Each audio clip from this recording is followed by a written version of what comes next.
Hey guys, welcome back to the channel. I appreciate everyone's comments on all of those videos we pumped out on the 07. Thank you. If I don't always get a chance to at least like them or whatever, reply to them, just know I do read them. Thank you very much.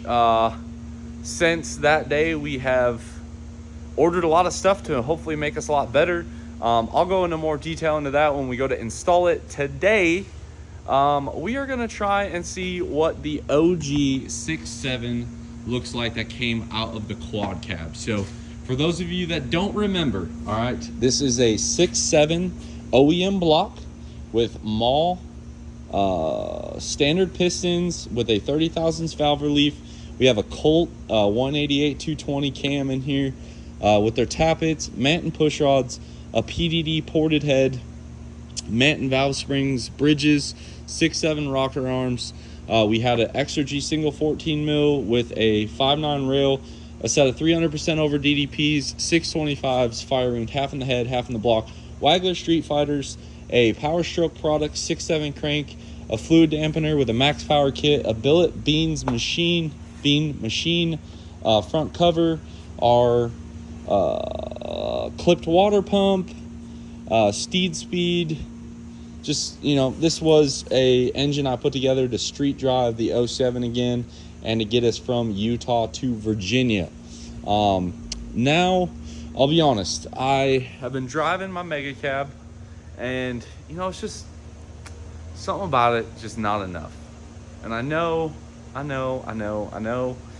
but what our plan is, depending on how this looks, is I want to see what the bearings look like, take a, you know, little peeper action inside here, see what the cylinder walls look like, as well as see what the bearings, all that stuff looks like, and just kind of do a quick health check before maybe this thing finds a new home. So I'm gonna go ahead, get this engine pulled over.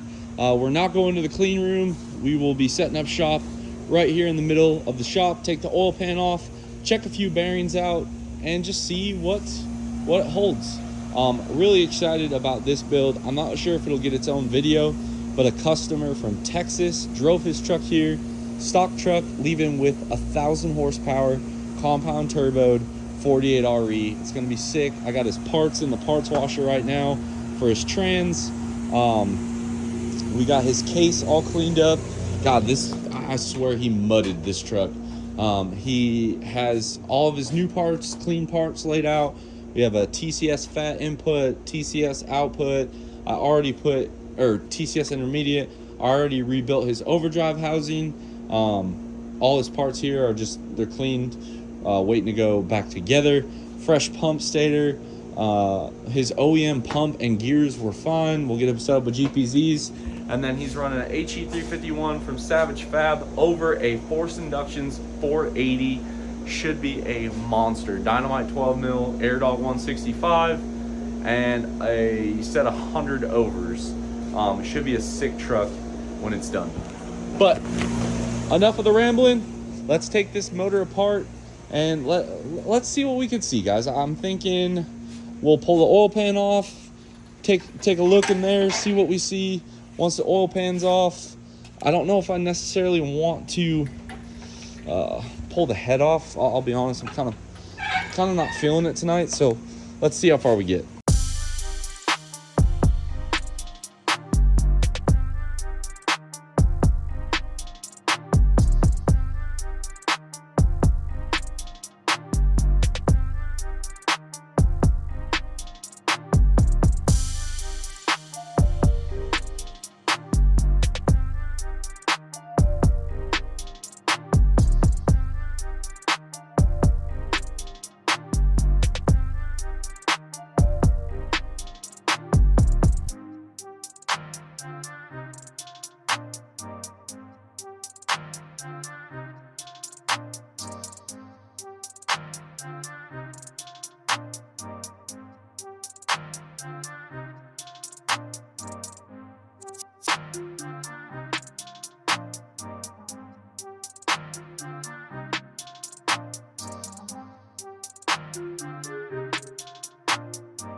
Okay, 24 short minutes later.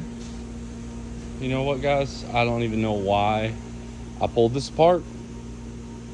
I don't know. Nothing wrong with it. Nothing. Not a dang thing. Cam looks fantastic. No issues. Rod bearings. Couple of lines in there. But I'm sure it sucked some dirt in at some point. Look at that rod bearing. Look at these. Look at this crankshaft. Our mains. Pistons look fine. No hot spots on any of the wrist pins or rod ends. There's oil in that one, obviously, because from when I tilted it. But rods didn't fret. A little bit of fretting on the mains, but it is what it is. Not terrible. Here are all of our main bearings. Keep in mind, 36,000 miles. Used as a toy. Get you guys a smell it through the phone. A little bit of dirt in here, but I mean the coatings are still there. This one's got a nice little piece of dirt went through it. This is the only one I saw copper, and I was like, ooh, let's take a look at the upper bearing. I spun this one out. No issues. Main studs look good. Here's our rod bearings. Here's our other rod bearing. Like, literally nothing wrong with this thing at all. Still got very even compression. The bores. Oh man, guys, I tell you what, we really done did her. This recipe right here. Look at that bore. Oh, you guys won't be able to see it. Let's see if we can.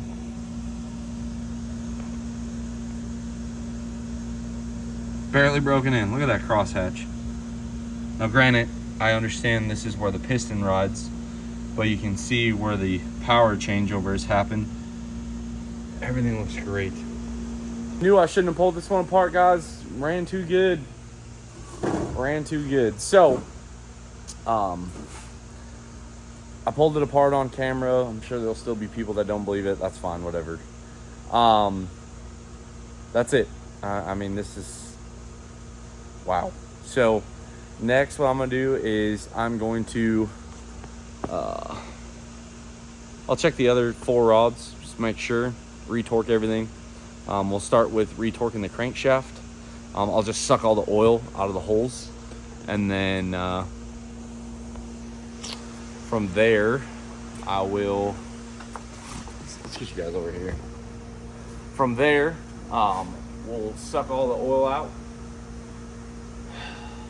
apply ARP again. I'll probably throw a little bit of assembly lube just on the bearings since I wiped them all clean. Check all 6 rods, make sure all the bearings look good. If they don't, I will say something, but the 2 I pulled looked fine. Main bearings all looked fine. The lower one is definitely going to have more wear, in my opinion. So the only reason why I pulled that one upper one is I just wanted to make sure that that dirt had gotten into the other side. So I haven't done enough sled pulling engines, in my opinion, to formulate this, but I feel like trucks that get used in the dirt a lot, it's not uncommon to see those lines through the bearings. It's like debris that has gotten in there. Not running air filters. We've also, this engine's done a couple turbos. This engine has 32,000 miles on it. We towed from Utah out here with a trailer. We had 18 hooks on it, bunch of dirt drag passes, KOS, all the fun stuff on the street, Kentucky road tripping back, big compounds, single turbos, overdrive burnouts, all that stuff on this motor. I don't think that our 6.7 motors are truly anything that special. Like, I don't use any secret sauce. I've shown you guys everything that goes in here. The only thing I forgot to mention is the trend wrist pins. Those are in here, just the tool seal ones. But all in all, everything I saw looked great. There was no really issue with it. We just pulled it out to go bigger on the 07. I didn't see any huge scuffs in the cylinder walls when I cranked it over. So, and like I said, the motor is hard to turn all the way 720 degrees. That's a good way to kind of, I guess, do a really rough check on rings. Like if you have a hole that's down on compression, it'll get like, you'll feel it, you'll start to build compression, and then you'll feel it releases, the valve opens, and then the next one, and the next one. Well, they'll all feel even until you get a bad hole, and then it'll be easier. You can usually hear it really good on the starter. It'll be like, you'll hear it on the starter if you have a dead hole. This thing had no symptoms of that. I want to be thorough, you know, putting an engine in and out. Although on camera I might make it look easy, and maybe it is easy, but when you do it by yourself in a weekend, I want to make sure that I'm not about to put a grenade in this truck. Originally, one of my buddies was going to buy it, and you know, he just waited too long to pay me. So now we're going to use this. After seeing what I've seen, we are going to throw the oil pan back on it. I'm going to freshen up the paint a little bit, especially where I got some rust on it. And we'll be getting a heart transplant for the mega cap. I don't know yet how crazy I want to get on it. I know for right now the plan is we'll leave the bigger injectors in it on a 12 mil pump. I'll pull the 45s out of the 5.9, send them to Dynamite, get them to change them over to an 0304 pattern. In my head I'm thinking 100 overs. We'll have to get a different turbine housing for the 464. We'll have to go up to like a 1.0. From there, I don't know how ambitious I want to get. In my head, I'm thinking like a 485 next to it. I got this one FI unit I haven't used in probably a year now. I also have a 488. I also have a 480. So really our options are quite a lot, but I'm thinking, you know, turn down 500 horsepower, can tow anything we want with compounds, especially because it's a 6.7. It'll spool the turbos up real good. And then we'll do compounds on it. Like I said, I don't know how far we'll get into it. For right now, I'm gonna go ahead and put this back together. Yeah, put it back together. I guess that's it, guys. I mean, trust me, I'm as disappointed as you guys are. I really thought I was gonna pull it apart and the cam was gonna be destroyed. The main caps would like fall off, like nothing, just mint. So I'm not gonna end the video here.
Okay, and here she is, just a fresh coat of paint, and then I splattered it because I oversprayed, and that was the easiest thing. So yeah, I'll be honest, I think I changed 2 main bearings that had some grooves in them. Put it all back together. Fresh oil pan gasket. Like I said, fresh coat of paint. I think all in all, this video took about 3 hours tops. Just back together. Now I know a lot of you guys are probably gonna wonder why we didn't pull the head off. To be honest, didn't have a lot of blow by. Didn't eat a lot of oil. Didn't have any symptoms of like bad rings or anything like that. So, in the effort of saving time and, like I always say, future content, all we did was pop the oil pan. I really was just kind of curious as far as the bearings go on where I set the clearances, how well it held up after sled pulling at that high RPM. I replaced 2 main bearings, both of which, in my opinion, was just a piece of dirt got in there. The crank looked great. Crank's not bent. The thrust is a half a thou from when it was built brand new. The rod side clearance is fine. The rod bearings looked fine. The main caps, again, a little bit of fretting. I wouldn't be that alarmed. I've seen stock engines come in with that much fretting. So, guys, this is one of those, like, I might regret this later, but this block has had a lot of power put through it. So hopefully it will just enjoy life in retirement as a, 800, 1,000, 1,500 horsepower. You never know where this thing might end up, but that's kind of where we're at on this. The next videos on the Mega Cab, we will actually be installing this 6.7 into it. For those of you guys that were wanting to know 5.9 stuff, here's my take. All right, I saw this going 3 ways. 464, towing with it, I think it's doable. Ideal? No. Doable? Yes. Option 2, I build compounds on the factory turbocharger. Boom, head gasket blows out. Put a good head gasket in it, turn it up even more, rods come out. So that was really the deciding factor. Was, if you guys remember the 07 quad cab, when we first got it, we blew the stock head gasket and we fire ringed it and put rods in it and then cracked the block. So I just wanted to skip a bunch of steps. This engine was healthy. It has a firing gasket, 625s, and then I will sell my 5.9 engine and actually get some money out of it instead of selling a cracked block to Meyer for pennies on the dollar. So that was kind of the deciding factor there. Is we can run compounds if we want to. We don't have to. I'll go straight. I'm not sure where we'll land, but we'll be able to do some S400 single turbo towing compounds. We have the head gasket and the rods to hold it. So that was really my thought process. If you guys have stock bottom end 5.9s, you're playing with fire on the firing gasket. You'll blow the head gasket usually. Followed, once you upgrade that, you're going to put a hole in the side of the block from the rods. That's kind of what I have learned over the years. So again, I don't want you guys to feel left out, but we already know how this is going to end up. So why bother? Why bother trying to, delay the inevitable? We all knew this was coming. So anyway, guys, hopefully you like this one. I'm super pumped that this engine looks so good after the abuse it's taken. I feel like we got this 6.7 street recipe smack dab where we want it, as long as you do the oil changes and you have, good parts like injectors, turbos, stuff like that. It'll live a long time. Hopefully you like this one. Drop a comment down below. Subscribe if you are not already. And as always, guys, I will catch y'all on the next one.